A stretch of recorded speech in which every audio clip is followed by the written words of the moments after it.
예, 저기, 확률 함수에 대해서, 확률 함수와 그 확률 공리? 이거에 대해서 발표하도록 하겠습니다.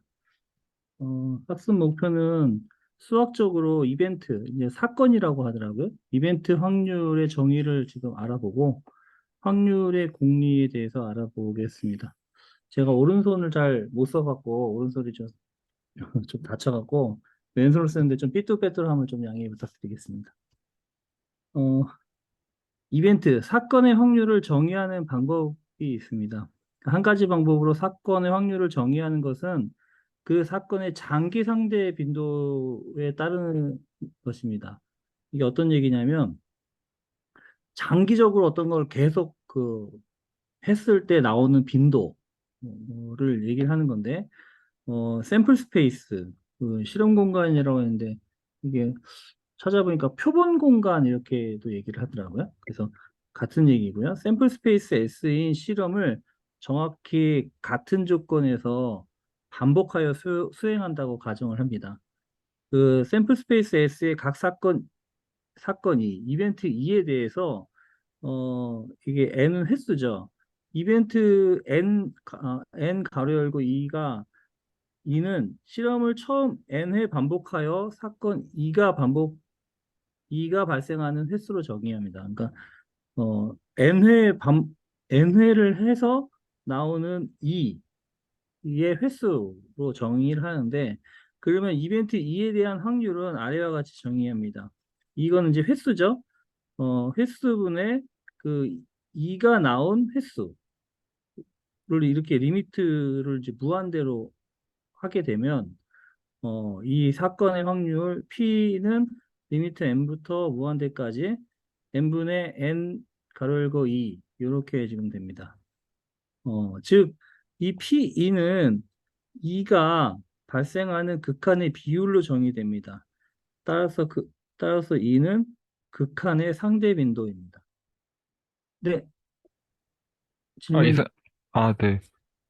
근데 저는 이게 이 극한으로 이렇게 정의가 됐는데 이거를 계산을 할 수 있는 건가요? 이게 뭐 그냥 그 n 가로치고 2는 2가 발생한 빈도수다 이러는 것 같은데 예, 예. 그냥 정의만 이렇게 해놓고 이거는 뭐 계산도 못하고 그냥 식으로만 이렇게 써놓은 건가요?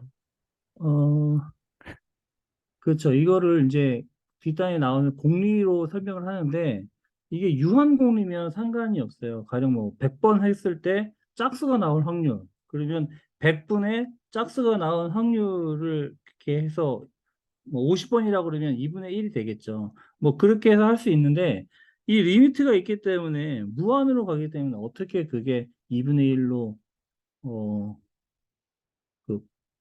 수렴한다고 할 수 있느냐. 여기에서 이제 공리가 좀 필요한 부분이거든요. 요거는 계산은 할 수 있습니다. 이 뒷단에 좀 보시면, 이 계산할 수 있어요? 네, 이렇게 계산하는 방법을 좀 내겠네요. 어떤 실험을 100번 진행을 했는데, 이벤트 2가 30번 나왔어요. 그러면 이제 100분의 30에서 0.3 되는 거죠. 이런 식으로 유한한 방법으로는 이렇게 설명을 할 수 있습니다. 그리고 주사위를 1000번, 아니, 10,000번 던졌을 때 짝수가 나올 확률, 이제 이게 이제 그 이게 그거고요. 토스는 뭐 던진다는 거고, 신규 레귤러 다이라는 것은 한 이상 번만 나온 선생님 거고. 근데 앞에 EX1이라는 저기 요거요? 아니 요거요? 그거 예 그거는 뭐 무한번 실험을 반복하는 건 아니잖아요. 아, 예, 예. 그렇죠. 이제 요거 이제 뒷단에 제가 여기 설명을 좀 했는데, 예, 요 확률 공리 필요성부터 뒷단에 이게 지금 나오는 겁니다. 그러니까 그 저는 정의가 잘 무슨 말인지 잘 모르겠더라고요. 이 정의가 뭐 어떻게 계산하는 식도 아니고 그냥 이렇게 써놓은 게 좀 뭔지를 잘 모르겠어가지고. 예. 그리고 아까 뒤에 있는 문제는 어차피 무한번 했다는 건 아니고 그냥 100번 했더니 예, 30번 예, 예. 나왔다는 유한번 건데 했을 때 그거는 나왔을 그냥 때. 실험을 하면 그렇게 된다. 예를 들면 100번 했는데 그럼 29번 나오면 그냥 확률이 100분의 29가 되고 그런다는 예, 것인지. 맞습니다. 예, 제가 알기로는 이거 n을 그러니까 되게 많이 실험을 n이 계속 커지면 커질수록 그 확률에 뭐라 그럴까 수렴한다라는 거를 이 확률의 정의로 채택을 해서 아까 이상선 선생님이 얘기하신 것처럼 공리로 받아들여가지고 이렇게 하는 걸로 알고는 있거든요. 그리고 제가 기억이 잘 안 나긴 하는데 무슨 시어리가 있어가지고 이거를 뒷받침하는 뭔가 정리가 있는 걸로 알고는 있는데 제가 좀 네, 찾아보고 제가 한번 네, 그 공리 세 확인해보고. 가지가 있습니다. 그 공리까지가 요거 말씀하시는 거잖아요. 엑시엄. 요것도 엑시엄도 엑시엄인데, 그러니까 크게 그 횟수를 늘려가지고 하면은 그 확률로 수렴한다라는 거를 뒷받침하는 정리도 있는 걸로 제가 알고는 있는데, 제가 확실치가 않아가지고, 그거는 제가 좀 한번 찾아보고, 혹시 알게 되면 다시 한번 공유할게요. 네. 그러면 그러니까 어쨌든 들어보겠습니다. 이게 계산을 한다라는 의미는 아니고, 여기서의 리미트를 취한다라는 거는, 그 실험을 무한 번까지, 그러니까 최대한 많이 했을 때 거기 확률에 그 근접한다라는 거거든요. 그러니까 사실 그 동전을 던지는 것도 사실 2분의 1이라는 확률이 우리는 너무나도 당연하게 생각은 하지만 실험을 통했을 때는 사실 딱 2분의 1이 나오지는 맞습니다. 않잖아요. 1000번을 했을 때 딱 500번이 나온다라는 거는 그 실험할 때마다 달라지는 거고, 그 네. 실험을 1000번의 실험을 또 여러 번 반복했을 때, 그랬을 때 그 거의 2분의 1로 거의 수렴한다라는 거지, 반복을 10,000번을 했다고 해가지고 꼭 500번이 나오지는 또 않거든요. 맞아요. 예, 요게 예, 중요한 것 같습니다. 예. 네.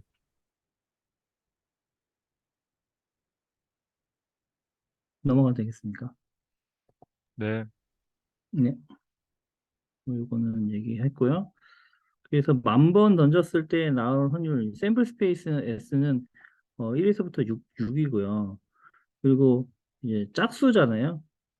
여기 보면 턴 페이스, 턴 페이스가 업턴 페이스가 이제 나온 거예요. 어떤 그 이벤트 넘버, 이븐 넘버, 그 짝수가 위에 나올 확률이 2, 4, 6이 세 가지죠. 그래서 이제 그 반복을 10,000번을 한 거예요. 그래서 10,000번을 때 3, 5, 1, 3 이렇게 나왔다고 가정을 하는 거예요. 10,000번을 나왔을 때.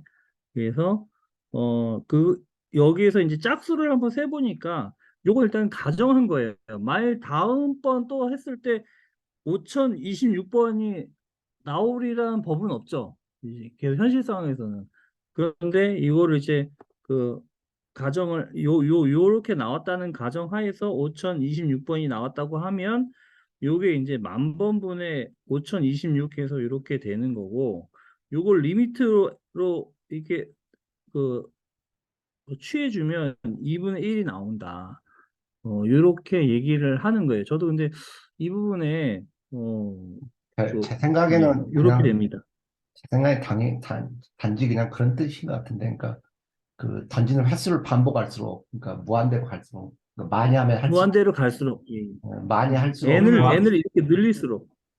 그러니까 그러면 애초에 그냥 이게 물론 이제 이건 이산적인 대상이니까 이산적인 대상인 이런 경우로 한정해서 본다면 예를 들면 그 표본 공간의 원소의 개수분의 어 이벤트의 원소의 개수 이렇게 확률을 적용하면은 딱 그게 무슨 말인지 알 것 같은데 이거를 마치 실험을 무슨 물리 실험을 하는 것처럼 실험을 무한대로 반복하면 뭐가 나온다고 하면서 정작 그 확률이라는 거는 뭔지 얘기를 안 하는 듯한 느낌을 받거든요. 그러니까 그 S의 집합의 원소의 개수분의 2의 원소의 개수 이러면은 그걸 확률이라고 말하는구나 하는데 여기는 확률이 예를 들면 여기서 2분의 1이 확률이라는 거는 뭔지는 모르지만 2분의 1이라고 정해놓고 나서 실험을 계속 반복하면은 2분의 1이 될 것이다 라고 말하는 게 저는 조금 근데 이 방식이 이게 잘 이해가 안 가서요. 이게 그러니까 확률이라서 그런 거 아니냐? 그러니까 예를 들어서 동전을 갖다가 10번 던져가지고 이게 50%라고 이야기하는 거하고, 어? 10,000번을 던졌는데 50% 정도가 나온다는 거하고 다르잖아요. 그러니까 확률이라는 거 이게 그러니까 그 수학하고 약간 50%라는 거를 이미 그 확률의 정의가 아니라 50%라는 걸 이미 다들 전제하고 있잖아요, 지금. 여기서도 그 짝수 개수가 나오는 걸 50%라는 확률이라는 걸 이미 다 알고 있고, 무슨 정의도 없이 그냥 다 알고 있고, 그 정의는 뭐냐면 그거를 계속 반복해서 실험을 했더니 그 이 확률이라고 우리가 이미 알고 있는 2분의 1이 될 것이다라고 말하고 있어서 제가 그게 잘 이해가 안 가는 거예요. 그러니까 아, 차라리 근데 이게 네, 유한일 때는 네네. 어떠한 직관에 벗어나진 않거든요. 저도 그 부분이 좀 굉장히 좀 고민을 많이 했는데 이게 만약 무한이었을 때 어떻게 그게 2분의 1로 수렴할 것이냐를 어떻게 알 수 있느냐. 결국 거기에 문제가 좀 있거든요. 보통 그 뭐 이게 통계하고 관련이 되는지는 모르겠지만 통계에서는 이게 샘플 사이즈 그게 되게 중요하거든요. 그러니까 예를 들어서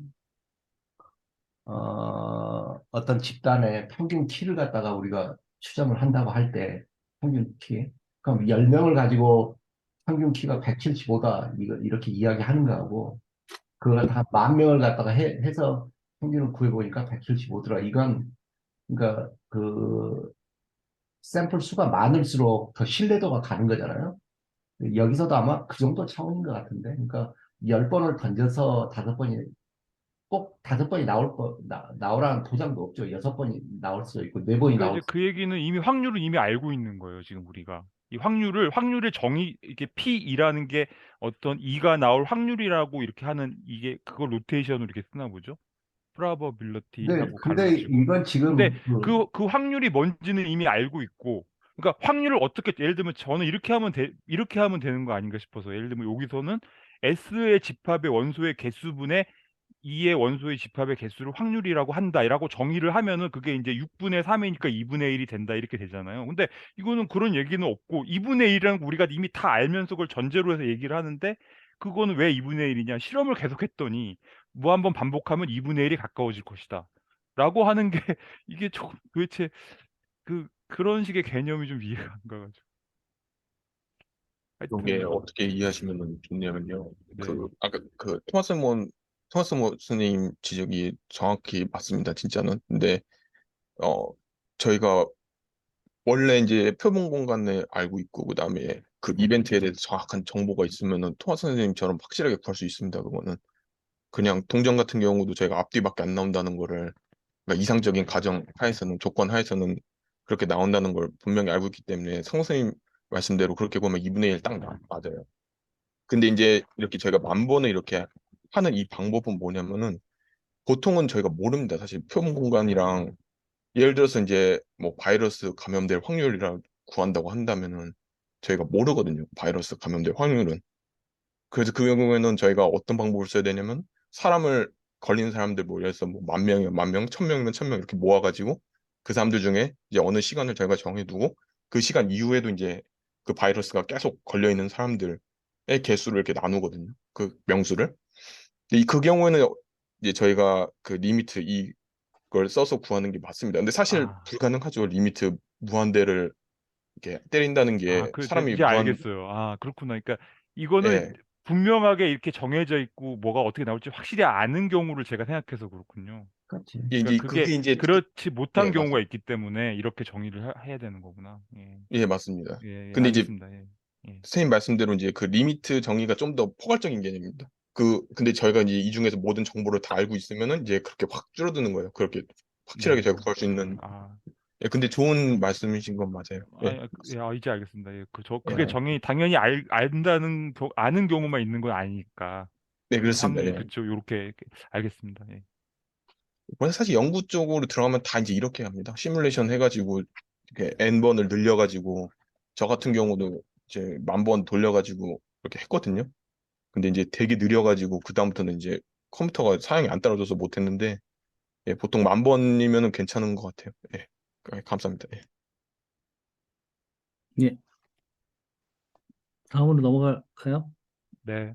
예, 다음 넘어가겠습니다. 네, 이겁니다. 결국 확률 샘플 스페이스의 부분 집합을 그 유닛 인터벌 0과 1 사이 값으로 그러니까 확률은 결국 0과 1 사이로 매핑하는 함수입니다. 어떤 것들을 샘플 스페이스 사건들의 부분 집합을. 네. 그럼 이제 이렇게 될 수가 있죠. 사건의 확률은 그 사건이 발생 가능성을 어떤 양으로 나타냅니다. P가 0이면 이벤트 2는 결코 일어나지 않겠죠. 이게 0이 돼 버리니까. 그리고 P가 1이면, 요게 1이면, 이건 반드시 일어나는 사건입니다. 근데 P가 0과 1 사이에 어떤 P가 있고, 이 이벤트 2는, 있으면, 이 이벤트 2, 사건 2는 일어날 수도 있고, 일어나지 않을 수도 있습니다.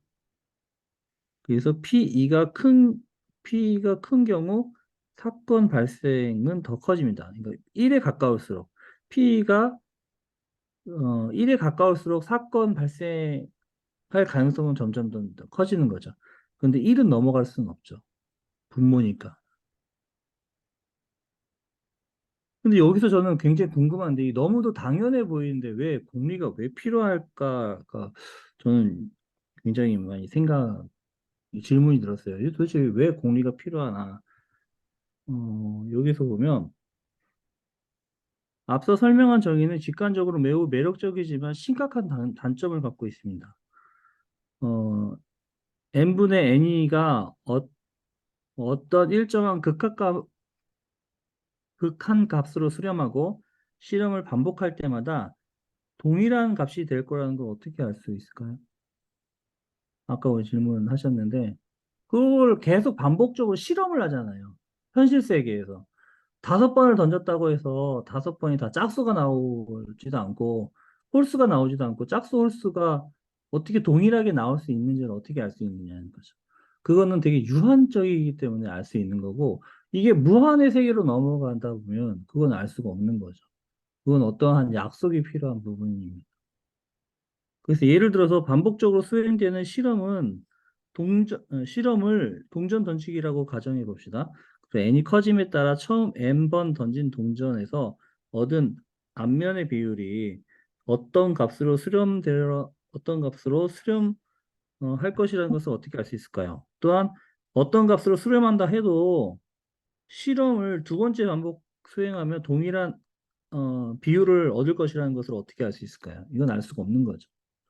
상대 빈도 확률을 정의를 지지하는 사람들은 이러한 것에 대해서 이것이 상수 극한값으로 수렴하는 시스템의 가정 또는 공리라고 대답한다는 거죠.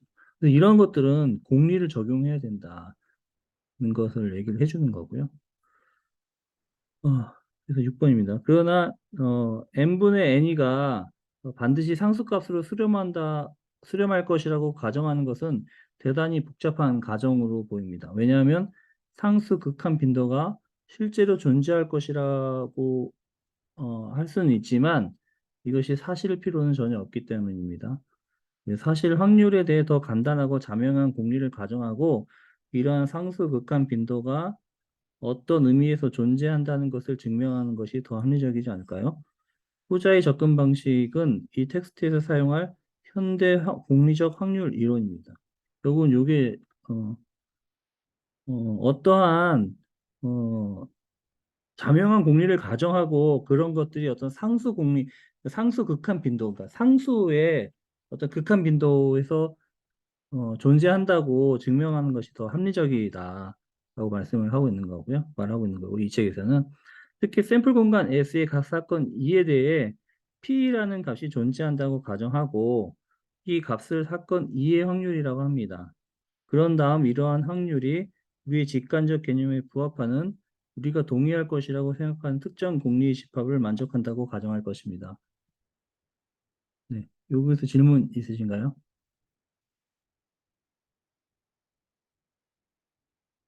네, 없으면 넘어가도록 하겠습니다. 그래서 이제 세 가지의 이제 공리의 필요성이 나왔죠. 결국은 공리의 필요성은 유한일 때는 정의가 잘 되지만 무한일 때 어떻게 그게 정의가 된다는 말이냐. 그 무한을 정의하고 싶어서 공리적으로 대답을 한 거예요. 엑시엄 1은 아까도 말했죠. P2는 이 확률은 0과 1 사이에서 반드시 일어난다는 거죠.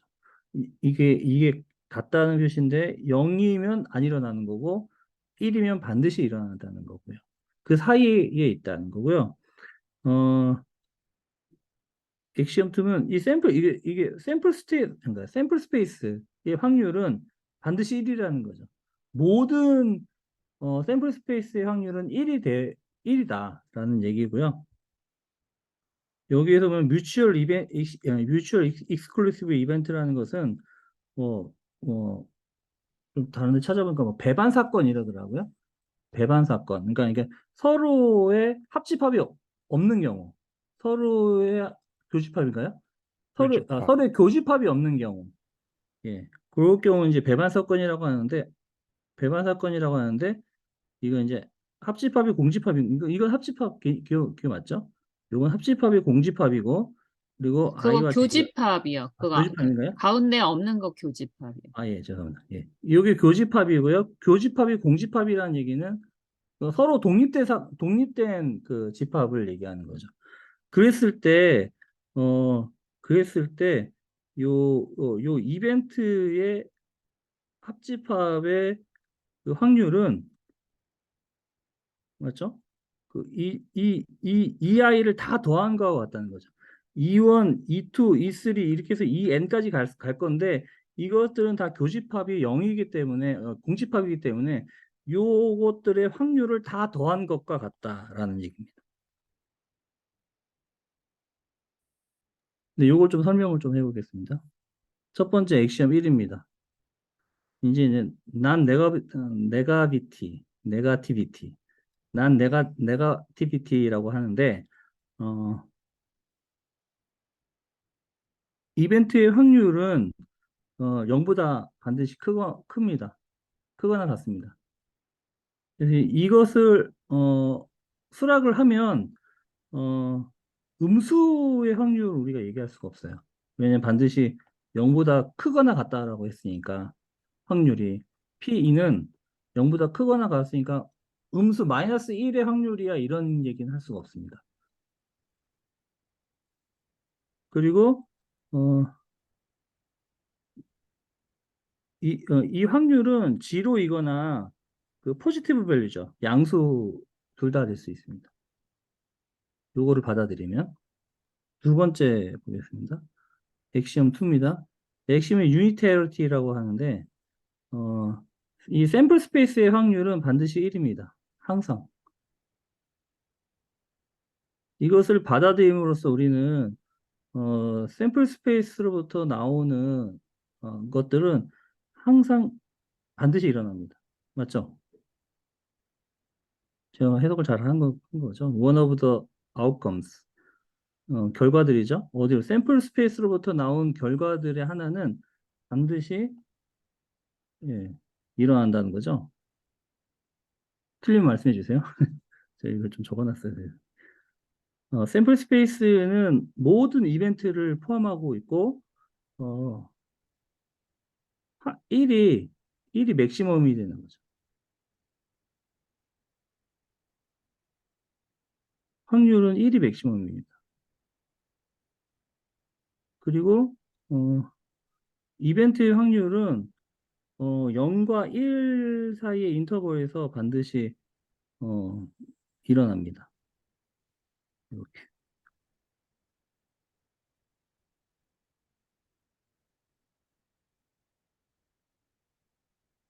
다음 세 번째로 넘어가도록 하겠습니다.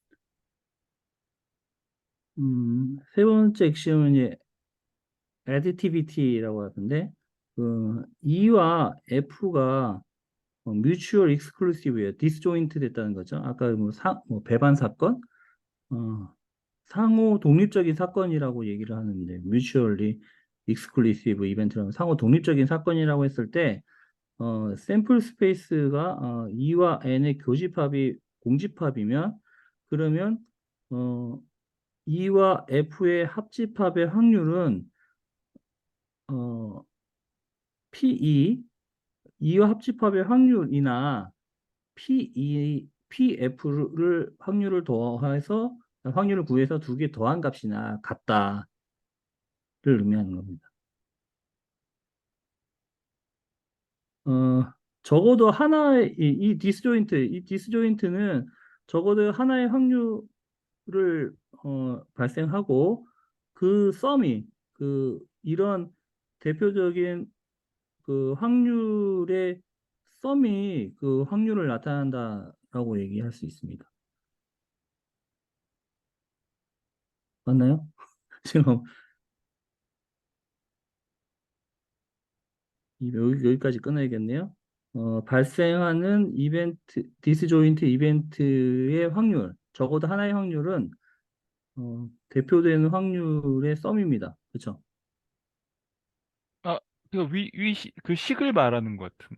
네, 요 식을 말하는 예, 식, 그러니까, 예. 식을 이렇게 각각의 요거 상대적, respective probability? 각각의 개별적인 어떤 그 확률들을 더한 것과 이게 더한 걸, 상대적인 건가요? 그럴 것 같이. 그냥 그렇게 개별로 해석하시면 될 것 같아요. 네? 개별의로 해석하시면 개별의 음. 오케이. 자, 개별 확률의 그들의 개별 확률의 합입니다. 네. 요거 그냥 얘기한 것 같아요. 예. 요 두 가지를 왜냐하면 교집합이 없으니까 각각의 이벤트들의 확률을 다 구해서 더해주면 요게 지금 된다는 얘기고요. 요것을 그 받아들임으로써 그렇죠. 디스조인트의 유니온된 확률은 개별적인 확률의 썸입니다. 그리고 그 공집합의 확률은 0이 되는 거고요. 그리고 두 사건 A와 B의 샘플 스페이스는 만약 A가 B에 포함되고 그러면 확률도 B가 더 크게 나오는 거죠.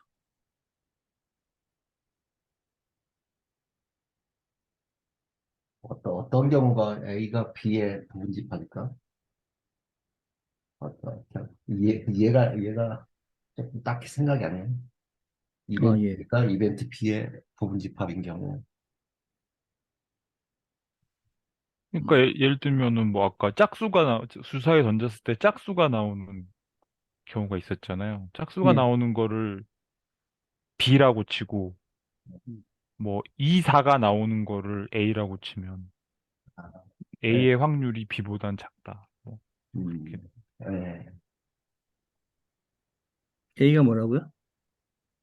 A가 그 집합으로 그 이벤트의 집합이 2, 4라고 하고 2, 4라고 하고 B는 짝수. 그러니까 2, 4, 6 이렇게 하면은 B가 더 크니까 그렇죠. A가 B에 포함되니까 그러면은 PA는 3분의 1, B는 2분의 1. 예. 이렇게 생각하면 예.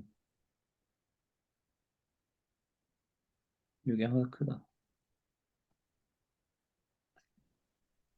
이 마지막 두 개, 이거는 저희 지금까지 배운 그 엑시엄 세 개 갖고 증명할 수 있는 거거든요. 이 친구는. 그래서 한번 그것도 한번 나중에 생각해 보시면 좋을 것 같아요. 예를 들면은 이 공집합의 확률은 0이라는 거는 저희가 뭐 이미 사건 하나 이벤트 2를 뒀을 때 그 이벤트는 어 어떤 이벤트하고 또 공집합의 그 합집합으로 저희가 나타낼 수 있고, 근데 위에서 여기 엑시엄 3에서 그 둘이 디스조인트한 셋은 그 각각을 더한 거랑 똑같다고 했으니까 그 경우에는 P2 더하기 P 공집합이 돼서 결국에는 P 공집합 0이라는 이런 식으로 저희가 유추해낼 수 있거든요. 근데 이 강의에서는 그거를 원래 이용해서 원래는 이렇게 보여주는데, 근데 이 강의는 그런 걸 다 스킵을 했더라고요. 왜 그런지 모르겠는데, 예, 한번 그것도 한번 생각해 보시면 재밌을 것 같아요. 근데 원래는 책에 그 비슷한 게 뭐 있었던 것 같아요. 책은 나오는가 봐요. 그러면 예, 예. 예, 예, 제가 예, 아, 그 근데 이 경우에 자취집합에서 이렇게 볼 수도 있나요? 관련해서 그러면 그 전체 집합 PS는 네, P, PS는 그 모든 이벤트들을 PS, 그래서 PS를 PS 플러스 P 공집합 이렇게 할 수 있나? 예, 할 수 있죠. 그렇게 할 수 있나요? 예, 그렇게 증명하셔도 되고, 근데 이제 S라 그러면은 이제 저희가 너무 네, 범위를 네. 크게 잡고 임의의 그냥 사건, S도 포함한 그냥 임의의 사건 2로 그냥 두시는 게 더 일반적으로. 근데 맞아요. 근데 접근 방법은 선생님 말씀이 맞아요. 근데 근데 혹시 이가 또 확률이 또 하필 재수없게 또 0이면은 0일 가능성이 예, 그 경우는 없나? 그, 음, 그 아니요 상관없습니다. 그 경우도 상관없어요. 그 경우는 그냥 임의의 그냥 상관없고 2라고 예, 두는 거기 때문에. 네, 예, 네. 하여튼 그렇게 해서 이거는 공리가 아니고 공리에 도출되는 어떤 증명할 수 있는 거네요. 네, 맞습니다. 공집합은 공집합의 확률은 0이다. 예, 그 밑에 것도 그렇구나. 마찬가지. 예, 그 밑에 예, 것도 예, 볼 수 있습니다. 이것도. 네, 그렇구나. 예, 제가 준비한 자료는 여기까지고요. 네, 이제 궁금한 거 좀 같이 네네. 얘기해 보면 좋을 것 같아요. 저 되게 혼란스러운 게 지금 막 계속 그 생각만 하고 있어가지고 막 헷갈리는데, 그러니까 제가 이걸 생각해 봤거든요. 아까 그러니까 저는 맨 처음에 그 정의 때문에 항상 이게 헷갈렸는데, 어, 정의, 예, 그 확률의 정의를 이렇게 하는 것을 그래서 저는 아까 확실하게 주사위 같은 경우는 분명하게 이게 확실하게 우리가 모든 눈이 나올 확률이 다 똑같을 거라고 생각이 들고, 일단 그런 건 전제할 수 있잖아요. 어느 정도. 그러면은, 그, 그것을 계속 반복해서 했을 때는, 어떤 한 개의 눈이 나올 확률은 6분의 1에 수렴하게 될 것 같은 생각은 이제 직관적으로는 드는데, 그런데, 예를 들면, 그래서 제가 왜 그러면은 그 확률을 아예 그, 그 전체 그 표본 공간의 원소의 개수분의 이벤트의 원소의 개수로 정의하면 안 되는가 했더니 우리 저기 오창희 선생님 말씀은 그거는 그렇게 명확하게 그렇게 나오는 경우도 있지만 실제 사례에서 우리가 부딪히는 문제에서는 그렇게 명확하게 처음부터 확률이 뭔지 알 수 없는 경우도 있으니까 그런 경우는 이제 결국 실험을 통해서만 알 수 있게 되는 상황이 되는 거잖아요. 그렇죠? 근데 예를 들면 이런 경우를 생각해 봤거든요. 야구 선수가 이제 그 안타를 칠 확률이 예를 들면 타율도 확률이라고 할 수 있는 건지. 그러면 이것도 공리에 보면은 0보다는 크거나 같을 거고 1보다는 작거나 그 사이에 있을 거고. 뭐 예를 들면 단타를 칠 수도 있고 2루타를 칠 수도 있고 2루타를 치는 경우, 3루타 치는 경우, 홈런을 치는 경우 이런 게 다 하나의 이벤트라고 하면 그거는 서로 교집합이 없을 테니까 그것들을 각각 다 더한 거가 이제 확률이 될 것 같거든요.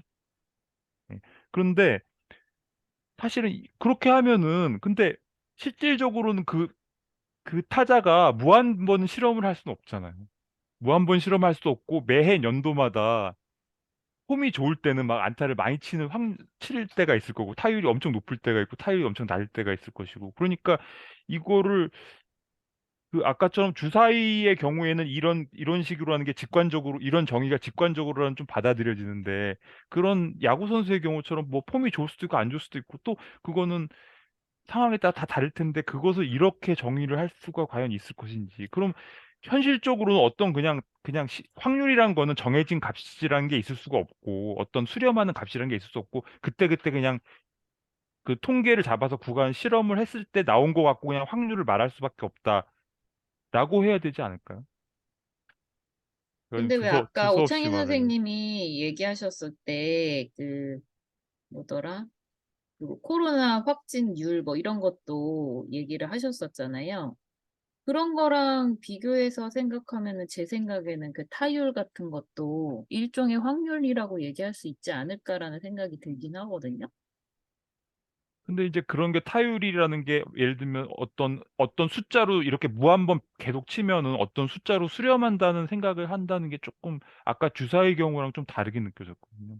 주사위는 명료하게 하나의 숫자로 갈 것 같은 게 직관적으로 느껴지는데 그 야구 선수가 무슨 평생의 평균 폼이 있어가지고 어떤 타율이라는 게 어떤 특정한 근데 숫자로 주사위랑은 수렴할까요? 좀 네. 비교하기가 좀 힘들 것 같고, 아까 왜 그 코로나 확진자의 비율 같은 것도 어떻게 보면 타율이랑 비슷하다고 생각이 들거든요.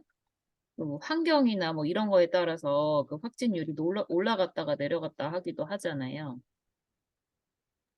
그러니까 그게 어떤 확진율이라는 게 명확한 어떤 하나의 숫자가 있을 거라고 우리는 가정하는 건가요? 그러니까 그 경우에는 그런 가정을 하지 말고 어떤 그냥 통계적으로 어떤 제한된 뭐 언제부터 어느 기간 동안에 어떤 모델 표본 공간 속에서 실험을 해봤더니 요 정도 나왔다라고 그렇게밖에 할 수 없지 않을까요? 근데 그게 무한히 반복한다는 가정이 있는 것 같아요. 하여튼 근데 저는 그 그 두 가지 경우가 조금 다르게 느껴져가지고 좀 헷갈리네요. 토마스 머스님이 그, 그 지적이 사실은 정확하게 이게 그 선생님 말씀이 사실 맞습니다. 이게 좀 이제 이걸 어떻게 설명하면 제가 이제 좀 극적인 예를 하나 들자면은 그 저희 성병 같은 거 있잖아요. HIV 같은 거. 이제 요것도 이제 감염률이 사실 있거든요. 이 친구도. 근데 이 친구는 이제 선생님 말씀하신 대로 이제 한 가지 문제가 뭐냐면은 사람들이 잘 신고를 안 해요. 이거는. 걸렸어도 왜냐면 약간 부끄럽잖아요. 이거는. 자기 개인 프라이버시에 관련된 것도 많고. 그렇기 때문에 요거에 관해서 이제 저희가 뭔가 이제 통계나 이제 그런 걸 정보를 낼 때 이거를 신뢰할 수 있느냐라 그러면은 글쎄요. 잘 모르죠. 사실은 이거는. 왜냐면 마약도 마찬가지잖아요. 마약도 신고하는 사람 없잖아요. 사실. 그러니까 이 마약이 저희가 그 한국에서 뭐 예를 들어서 마약이 어느 정도 속도로 퍼지고 있는지 또 얼마나 우리가 자주 접할 수 있는지 뭐 예를 들어서 그런 걸 다 확률로 계산한다고 했을 때 이제 사실 그런 거는 사람들의 신고밖에는 의존할 게 없는데 신고 안 할 거란 말이에요. 그거는 너무나 불법적인 행동이기 때문에. 그래서 사실 이런 경우에 근데 어쩔 수 없이 근데 확률만큼 그 상황에서 저희가 측정할 수 있는 게 없어요. 수학적으로는. 그렇기 때문에 이제 선생님 말씀대로 이제 모든 상황이 이상적이라는 가정을 해야 됩니다. 기본적으로는 그냥 처음부터. 그래서 아까 타율도 마찬가지고 타율도 이제 그 사람이 말씀하신 대로 컨디션에 따라서 날씨에 따라서 막 영향을 많이 받을 건데 근데 이제 그렇지 않는다고 가정을 해야 돼요. 처음 기본 가정이 확률은. 그래서 이제 실생활에 들어가게 되면은 그래서 항상 확률이 확실한 정답을 주는 건 아닐 겁니다. 사실 통화 선생님 말씀대로. 네, 그거 되게 좋은 말씀이세요. 사실 그거 얘기하신 게. 그래서 보통 저희가 이제 연구할 때라든지 아니면 논문 같은 거 쓸 때 그냥 무의식적으로 하는 가정이 모든 조건은 이상적이고 이제 그러한 거는 개의치 않는다. 물론 이제 거의 저희가 모델링을 하면서 이제 그런 부분 다 넣을 수는 있는데 넣게 되면 또 이제 해석이 또 복잡해지거든요. 그 대신에 이렇게 나왔는데 너무 많은 변수가 넣었다 보니까 머신러닝도 비슷하잖아요. 머신러닝 써서 보신 선생님도 아시다시피 그 파라미터 개수가 너무 쓸데없이 많으면은 해석하기 힘들어지는 것처럼 확률도 약간 확률 모델링 하는 것도 약간 그런 문제점이 있습니다. 그래서 항상 그게 싸움이에요. 응용 수학에서는 현실적으로 갈 것인지 아니면 수학적으로 갈 것인지 너무 수학적으로 가면은 현실적인 의미가 없어지고 너무 현실적으로 가버리면 수학적인 의미가 어려워지거든요. 해석이. 네, 그래서 토마스 모 선생님의 그 불편한 그 말씀이 맞습니다. 진짜는. 근데 이제 저희는 근데 이제 이론을 위주로 배우는 거기 때문에 사실 동전도 2분의 1 정확하게 아니거든요, 사실. 어디 하나 먼지라도 묻어 있으면은 그리고 또 동전을 만드는 공장에서 앞면 똑같이 만들었다는 뒷면이랑 앞면 똑같이 만들었다는 그것도 사실 아닐 거거든요. 인간이 그렇게 만들 수는 없으니까. 근데 이상적이라고 가정을 하는 겁니다. 그냥 둘 다. 먼지도 안 묻었을 거고 둘 다 중력도 똑같이 작용할 거고 그런 모든 걸 다 이상적으로. 네, 그래서 토마스님의 그거 지적은 맞습니다, 사실. 그건 지적은 맞는데, 근데 이제 고놈은 이걸 하고 나서 이제 확률적 모델링 이런 거 공부하실 때 이제 본격적으로 저희가 얘기하기 시작하거든요. 예, 근데 좋은 지적은 맞으세요, 근데. 예. 네, 고맙습니다. 네. 근데 질문이 있는데요. 그러면 말씀하십시오. 그 이 확률을 낼 때도 오차율을 그 고려를 하나요? 아니면 그런 걸 그 리포트를 하나요? 확률에서도?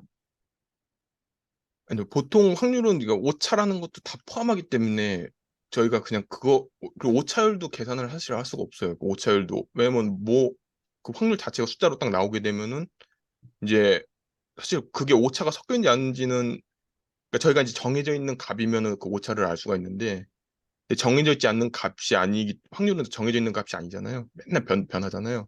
그렇기 때문에 그게 어디에서 우리가 오차를 계산낼 수 있는 계산을 낼 수 있는지도 저희가 알 수가 없고 만약에 이런 식으로 너무 뚜렷한 경우 뭐 동전 같은 경우는 2분의 1이라는 게 뚜렷하기 때문에 뭐 그런 경우에는 저희가 오차를 계산할 수 있겠지만 그렇지 않은 경우에는 사실 오차라는 것 자체부터도 정리하기가 어렵죠. 사실 확률 쪽은. 제가 알기로는 그 뭐 통계 같은 경우는 이렇게 예, 사용한 경우가 항상 그 오차율을 이야기하잖아요. 근데 예. 뉴스에서 들으면 우리가 뭐 선거 결과를 예측하기 위해서 이만큼 조사를 했더니 뭐 몇 퍼센트가 이런데 오차율은 뭐 3% 이내였다 뭐 이런 식으로 발표를 하잖아요. 그게 그거하고 그러면 예. 확률하고는 다른 그 이론적 배경이 있는가 보죠. 그 친구는 제가 알기로는 그 컨피던스 인터벌이라고 해가지고 음. 좀 다른 걸로 아는데 우리가 흔히 얘기하는 그런 오차 그렇게 볼 수도 있나? 예. 근데 우리가 생각하는 그런 뭔가 일정한 값이 정해져 있고 거기에 따라서 그 오차를 계산하는 약간 그런 거랑은 조금 다른 걸로 알아요, 그 친구는. 예, 근데 이제 그것도 근데 중요하긴 한데 근데 예, 저도 거기에 대해서는 잘 모릅니다, 그 친구. 이름은 들어봤는데 그거에 계산하는 근데 좋은 말씀이신 것 같아요. 예, 그거는 제가 한 번도 그렇게 생각을 해본 적이 없네요, 그 친구는. 예, 근데 컨피던스 인터벌이라고 해가지고 통계학에서 많이 쓰는 예, 기법은 있거든요, 그 친구는. 예, 그래서 근데 그 친구도 한번 알아봐야 될 것 같아요. 저도 잘 모르겠습니다, 그거에 대해서는. 선생님 말씀하신 거. 그 제가 덧붙이자면 그 저는 통계 배울 때 전 이게 되게 좀 크리티컬한 포인트였던 것 같은데 모집단에 대해서 사실 되게 좀 상세하게 배운 경우가 적었어요. 근데 대부분의 모집단은 보통 뭐 이제 평균을 뮤 그리고 시그마 이런 식으로 그리스 숫자로 이제 하게 되는데 알 수 없는 경우가 많거든요. 그러니까 아까 말씀하셨던 선거 얘기로 돌아가 봤을 때 어떤 대통령이 당선될 확률을 정확하게 알려면 한국에 있는 모든 사람들의 표를 조사를 해야 된단 말입니다. 현실적으로 그거는 불가능하잖아요. 그래서 모집단을 추정을 못하기 때문에 표본 집단을 구하게 되고 그 표본 집단에서 그럼 내가 구한 표본 집단이 굉장히 모집단에 근사하는가를 구하는 것이 사실은 또 큰 숙제거든요.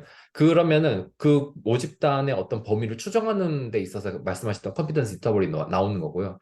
그 컨피던스 인터벌이 이제 을 구하는 과정에서 그냥 그걸 추정을 하게 됐을 때는 사실은 좀 많은 것들이 깨집니다. 그래서 이제 표준 그 노멀라이제이션 과정을 거쳐서 이제 그걸 하게 되는데 그럼 그 과정에서 이제 95%, 99%의 실관 이런 것들이 나온다라고 저는 배우긴 했었습니다. 그래서 그 내용을 그 모집단을 알지 못하고 표본 집단을 가지고 모집단을 추정해야 된다가 되게 크게 이제 큰 그림을 알고 계시면 이해에 도움될 것 같고요.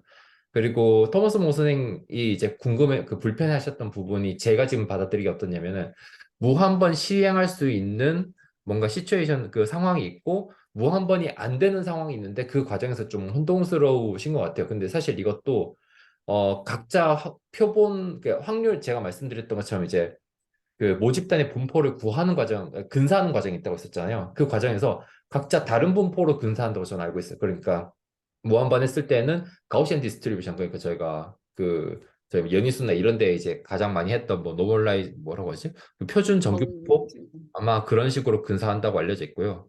그 무한번이 안 되는 경우에는 특히 그러니까 디스크릿 케이스 같은 경우는 T 분포로 이제 근사하면 좀 비슷하게 근사할 수 있다 이렇게 알고는 있습니다. 물론 이거는 너무 이제 그 막 갖다 때린 설명이긴 한데요. 그렇게 다른 분포를 근사를 해서 좀 더 정확하게 추정할 수 있다 정도로 생각을 하시면 아마 조금 도움되지 않을까 생각이 듭니다. 감사합니다.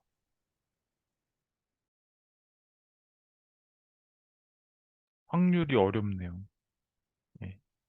뭔가 정의는 당연히 알고 있을 것 같은데 정의가 쉽지 않네요. 예. 저는 지금 처음에 되게 혼동스러웠던 게 뭐냐면 저희가 확률과 통계를 배우는 과정에서 그 확률 근사하는 과정이 어렵기 때문에 그 뮤랑 시그마를 주고 그걸 가지고 계산을 해버린단 말입니다. 근데 제가 거기서 좀 모르고 있었던 게 현실 세계에서는 뮤도 모르고 시그마도 몰라요. 아무것도 몰라요. 근데 그걸 가지고 이제 그 근사하는 과정이 사실 굉장히 중요하고 거기에 대해서 많이 배웠어야 됐는데 뮤도 있고 시그마도 있고 이걸로 계산 가능한데 왜 굳이 내가 표본 공간을 추출해가지고 왜 이 짓을 하고 있지라는 거에 있어서 저는 좀 많이 헤맸던 것 같아요. 네, 그래서 모집단은 모른다. 그리고 추정할 수밖에 없다.가 뭔가 통계를 공부를 했을 때 통계를 가르치시는 분들은 뭔가 그거를 몸에 배어 있는 것 같아요. 어떻게 알아? 약간 이런 식이었던 것 같아요. 저 지금 생각을 해보면. 통계하고 확률하고 다른 거예요? 어떻게 다른 거예요? 그게 좀, 아니면 똑같은 걸 같이 이야기하는 건지. 보통은 저희가 이제 말씀하십시오. 아니, 저는 사실, 솔직히 잘 모르겠어요. 그러니까 일부분 이제 확률을 가지고 이제 뭐 사용하는 경우가 있는데, 어, 당장 통계만 해도 그 이제 제가 현상을 확률 공간으로 근사하는 과정이 있다고 했었잖아요. 사실 이 과정도 되게 막 깔끔하게 뭔가 되는 게 아니고 지금 말씀하시는 이 내용들은 일종의 이제 빈도주의, 그 프리퀀티스트적인 관점에서 보는 내용들이거든요. 베이지안 통계라고 하면 이게 또 다릅니다. 아까 말했던 설명 방식이 좀 다른데요. 베이지안 통계는 예를 들어 동전을 던졌을 때 그 빈도주의적 관점에서 봤을 때는 동전을 무한 번 던졌을 때 앞이 절반, 뒤가 절반 이렇게 나온다는데 베이지앙적인 관점에서 봤을 때는 동전 하나 던졌을 때 앞면이 나온다는 주장의 신뢰도가 50%다. 이런 식으로 어떤 특정 주장에 대해서 신뢰도가 이렇게 붙게 돼 있어요. 그래서 뭔가 그런 것들이 좀 다르지 않을까? 그런 것들에 따라서 이제 확률이라는 게 조금씩 달라지지 않을까라고 저는 생각이 되고 뭐가 뭐 어떻게 막 연결이 되어 있는가에 대해서는 저도 사실은 정확하게 알지 못하겠습니다. 아마 오창희 선생님이 좀 도와주셨으면 좋겠는데요. 저도 사실은 통계를 저는 공부해 본 적이 거의 없기 때문에 저는 확률만 했거든요. 저는. 그래서 그냥 제가 느끼기에 통계는 그냥 자료에 대한 자료를 다루는 법이라고 그냥 저는 그렇게만 생각하고 있거든요. 그냥 통계학은 그냥 자료를 우리가 어떻게 수학적으로 다룰 수 있는지에 대한. 근데 통계도 내 베이시스는 확률입니다. 근데 항상 확률에서 나오는 거기 때문에 왜냐면 저희가 자료를 다루다 보면은 분명히 그걸 수치화로 해야 될 때가 있거든요. 그 자료들의 정보들을. 그러다 보면은 이제 자연스럽게 확률하고도 연관이 되어지는 게 아닌가 싶어요. 그래서 오히려 이런 거는 병준 선생님이 더 하시고 저는 진짜 통계는 아무도 모릅니다. 근데 그래서 공부해야 돼요. 네. 저는 자꾸 이 리미트가 붙어 있는 이 정의 때문에 자꾸 계속 똑같은 얘기만 반복하고 있는 것 같은데, 근데 그러니까 이 정의가 되게 이상한 것 같아요. 이게 조금 그 예를 들면 야구 선수의 타율이라는 것도 확률이라고 할 수 있을까요? 우리가 뭐 1년치 예를 들면 1년치의 올 시즌 확률 뭐 어떤 선수의 그 타율 이것도 확률이라고 할 수 있을까요? 근데 제 어, 그- 생각에는 될 것 같거든요. 그럼 왜냐면은 그걸 가지고 내년에 무슨 연봉을 협상을 한다거나 음, 할 때 그게 베이스로 해서 음, 이만큼을 칠 것으로 그러니까 예상을 하는 거잖아요. 확률이라는 것도 음, 이게 예상을 하는 거기 때문에 이게 뭐 그러니까 지금 만약에 동전 던지기를 했는데 지금까지 계속 뭐 6이 안 나왔어요. 한 5번을 하는데 6이 안 나왔어요. 근데 6분의 1의 확률이기 때문에 그 다음번에는 6이 나올 확률이 높아졌다라는 거를 그러니까 그때 6이 딱 나온다는 건 아니지만은 여섯 확률은 똑같을 번째에 것 같은데. 지금까지 계속 6이 안 나왔다면은 6이 나올 확률이 높아졌다라는 거잖아요. 그런 확률 다 것처럼 똑같지 않나요? 그렇긴 한데 지금까지 제가 그러니까 5번을 지금 던졌어요. 음, 5번을 던졌는데 한 번도 6이 안 나온 거예요. 6이라는 음. 숫자가 안 나왔어요. 근데 6번째 던졌을 때 6이 나올 수도 있고 안 나올 수도 있지만 6이라는 게 나올 확률이 조금 더 높아졌다라고 생각할 수 있는 거잖아요. 지금까지 6이 한 번도 안 나왔기 때문에. 그러니까 그 주사위의 경우에는 제가 요 정의를 적용하는 거를 그래도 직관적으로 받아들일 수는 있을 것 같거든요. 왜냐하면 어떤 그 확률, 어떤 몇 분의 몇이라는 그런 거기에 수렴할 것이라고 제가 직관적으로 받아들일 수 있어요. 근데 그러니까 야구 선수, 타율이라는 거는 계속 바뀌니까는 예, 그러니까 야구 그렇게 선수의 경우에 그러면 이런 식의 그런 그 무한번 반복했을 때 어떤 특정한 값으로 예를 들면 뭐 그 누구 선수 유명한 선수 누가 있어요? 나 요즘 야구 잘 안 봐가지고 뭐 이승엽? 이승엽은 장타자니까 예를 들면 뭐 타격왕에 있었다. 타격왕에 있었는데 올해 이제 뭐 3할 한 8푼을 쳤어요. 3할 8푼을 쳤는데 그것이 계속 반복하면 그 사람은 이제 또 가정 오늘 저기 오창희 선생님 말씀대로 이 사람은 평생 했을 때는 그 정도 칠 거란 어떤 가정이 들어가 있다는 것이 되는 거네요. 그러니까 그 되게 비정상적인 어떤 그러니까 가정을 이상과 두고 현실 사이에 이 갭이 있는 것 같아요. 있어서 예. 그게 지금 이게 확률처럼 안 느껴지는 게 아닌가 생각이 들거든요. 오창희 선생님도 아까 얘기하실 때 그 가정을 하고 들어가신다 그러셨잖아요. 되게 그러니까 저는 그 오히려 그런 이상적인 상황을 그 야구 가정을 하고 선수의 가는 타율은 거잖아요. 그야말로 그냥 우리가 현실적으로 하듯이 1년 동안 무한번의 반복된 실험이 아니라 1년 정해진 어떤 특정 구간에서 한정적인 실험하에서 현실적으로 나온 것을 우리가 확률이라고 한다. 이렇게 되는 거 아닌가 싶어서 왜 이런 정의가 꼭 필요한 건지 조금 잘 납득은 안 가네요. 그런 경우. 예. 이 주사의 경우랑 달라 보이거든요. 저는. 예. 어차피 모르니까 그 값도 모른다는 거고 우리는 주사의 경우에는 6분의 1이라는 걸 알고 있지만 이거는 그 값도 모르고 어떻게 나올지도 모르고 그게 어떤 특정한 숫자로 수렴할 것이라는 것도 전혀 알 수 없는 건데 그거를 근데 이렇게 이게 정의한다는 게 이거 참 이걸 예. 사용을 하려면 우리가 이 공식을 만들 때 동원된 그 개념들을 에 맞춰서 생각을 해야 되는 거 아닌가? 그러니까 예를 들어서 n 샘플 스페이스가 뭐 타자의 경우 샘플 스페이스 n이 뭔가 그럼 뭐 여러 가지 정의를 할 거 아니에요. 1루타, 2루타, 3루타, 뭐 말 홈런 뭐 이런 거 그게 n일 거고 뭐에 해당하는 그 다음에 이제 분자가 거기에서 1루타가 나올 확률, 2루타가 나올 확률, 3루타가 나올 확률 나올 거고 그 다음에 이제 아까 이야기했을 때 그걸 다 디스조인트 유니온을 하면 저집합 안 나오는 건 당연하고 근데 그냥 저는 이게 되게 쉽게 생각이 드는데 그냥 n이 그 횟수가 많을수록 그게 그 probability 이벤트 어떤 이벤트에 대한 probability의 음, 신뢰도가 높아간다 뭐 그 정도 아닐까 그런 생각이 듭니다. 제 생각은 조금 왜냐하면 약간 그럴 수도 있겠다. 그러니까 왜- 이 타자가 굉장히 잘 치는 타자지만 한 게임만 봐가지고는 그렇죠.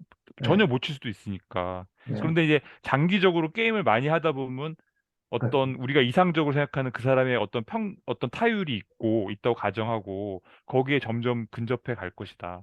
그렇죠. 네, 라고 생각할 수도 있겠네. 제 생각은 네. 어떤 것을 그 반복하고 재현했을 때 똑같은 값이 나오면 아마 그게 이런 게 필요 없을 건데 현실 세계에서는 반복하고 재현했을 때 똑같이 나오지 않는다의 방점이 찍히니까 그런 것들을 어떻게 적용을 할 것이냐 이런 부분이 조금 있지 않을까 싶습니다. 타율을 했을 때 만약 그 선수가 1년 동안에 뭐 어떤 뭐 3할이라는 타율을 쳤는데 그걸 다음에 똑같이 했을 때 3할이라는 타율의 확률이 나오지 않을 거잖아요. 그러니까 그런 게 정의가 안 되니까 이런 것들을 어떻게 정의할 것이냐에 대한 생각이 좀 들어가지 않았나 그러니까 싶습니다. 여기에 정의에서는 분명히 어떤 수렴해가는 어떤 게 있다고 우리 가정하고 요 정의는 그렇게 돼 있죠, 하여튼. 그러니까 이 정의에 맞춰서 본다면 그 타자도 어떤 특정한 타율이 어떤 그 사람이 평생 동안 가지고 갈 어떤 타율이 있다는 걸 가정을 하고 계속 반복해서 치면은 거기에 근접할 것이다라고 우리가 그냥 그런 전제가 좀 들어있는 것 같아요. 여기에 맞춰서 생각한다면 이 정의. 예. 그러니까 제가 그게 조금 어려운 생각하기에는 거. 이상적인 상황에서는 이게 리미트가 필요가 없을 것 같아요. 오히려. 이상적인 상황에서는.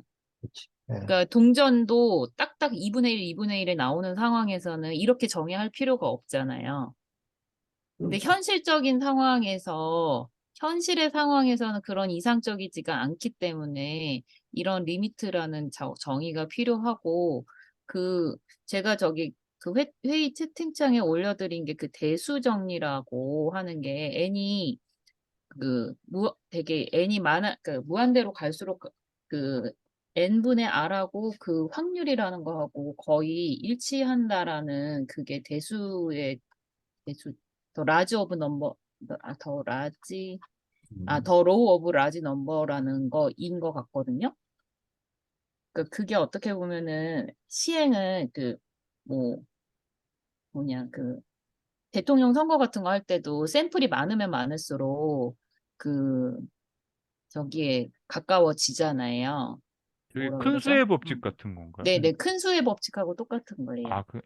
네. 예, 예. 그러니까 이게 사실은 현실 상황에서 이기 때문에 이런 정의가 필요하고 오히려 이상적인 상황에서는 토머스 머 선생님이 얘기하신 것처럼 전체 분의 그 사건이 일어나는 횟수만 딱 하면은 되는데 현실적인 상황에서는 그게 뭔지 모르니까 아까 강병철 선생님이나 오창인 선생님이 얘기하신 것처럼 현실 상황에서는 그걸 알 수가 없기 때문에 시행을 많이 해봐가지고 그렇게 어떻게 보면 타율 같은 것도 그 선수의 타율이라는 이상적인 타율이 있지는 않잖아요. 뭐 3분의 1이다, 뭐 5분의 1이다 이렇게 있을 수가 없으니까 N번을 계속 시행을 여러 번 시행을 하면서 어떤 그 사람이 뭐 그 뭐냐 은퇴할 때까지가 N의 마지막이 될 수도 있는 거고 그런 게 아닌가라고 생각이 들거든요.